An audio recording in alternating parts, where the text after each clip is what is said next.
Praise the lord. దేవునికి మహిమ కలుగును గాక. ప్రతిరోజు క్రమం తప్పక వాగ్దానాన్ని వీక్షిస్తున్న ప్రతి ఒక్కరికి యేసయ్య నామంలో ప్రత్యేక వందనములు. సబ్స్క్రైబ్ చేసుకొని అనేక మందికి షేర్ చేసి దేవుని మాటల ద్వారా బలపరచండి. ఈ దినమునకై ఏర్పాటు చేయబడిన దేవుని వాగ్దానము ద్వితీయోపదేశ కాండ గ్రంథము 32వ అధ్యాయము 39వ వచనము. ఇదిగో నేనే దేవుడను, నేను తప్ప వేరొక దేవుడు లేడు. See now that even I am He, and there is no God with me. మనము ఎవరికైనా ఏదైనా నిస్సందేహం లేకుండా చెప్పడానికి ఇదిగో విను అంటూ మొదలు పెడతాము. ఇక్కడ దేవాది దేవుడు కూడా మనల్ని వినమని ఒక చక్కని నిర్దిష్టమైనటువంటి ఎటువంటి సందేహం లేనటువంటి మాటను ఉపయోగిస్తూ ఇదిగో నేనే దేవుడను, నేను తప్ప వేరొక దేవుడు లేడు అని ఖచ్చితంగా సెలవిచ్చాడు.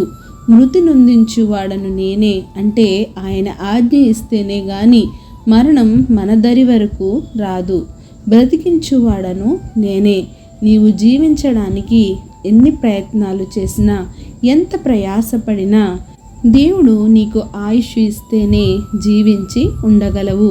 గాయపరచువాడను నేనే. అవును, నీవు ఎంత జాగ్రత్త పరుడవైనా కానీ దేవుని చేతిలో నీవు గాయపడాలి అని ఉంటే గాయమును కలుగచేస్తాడు.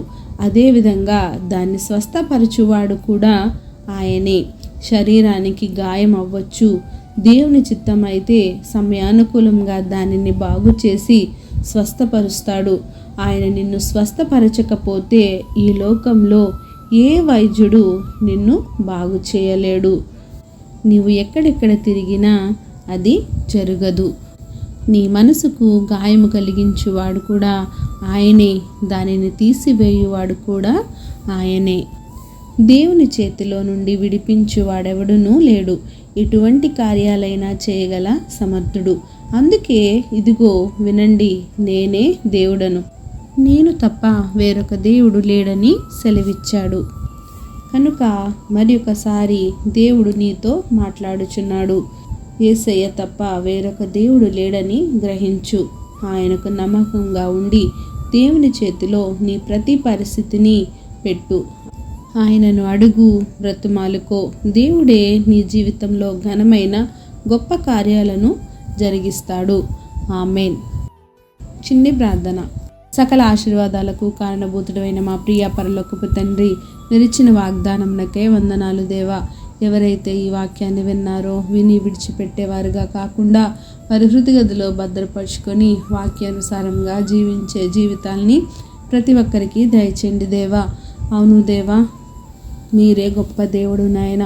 ఈ లోకంలో సర్వ శరీరాలకు మీరే గొప్ప దేవుడు తండ్రి. ప్రార్థన అవస్థ కోరిన ప్రతి ఒక్క బిడ్డని ఈ సమయంలో జ్ఞాపకం చేసుకోండి. వారి అవసరతలను అక్కరతలను ముందుగా ఎరిగిన దేవా, సమయానుకూలంగా వాటిని తీర్చి సమస్త ఘనత మహిమ ప్రభావములు మీరే ఆరోపించుకుంటారని యేసుక్రీస్తు పరిశుద్ధ నామమున ప్రార్థించి అడిగి వేడుకొనుచున్నాను మా తండ్రి. Amen. God bless you all.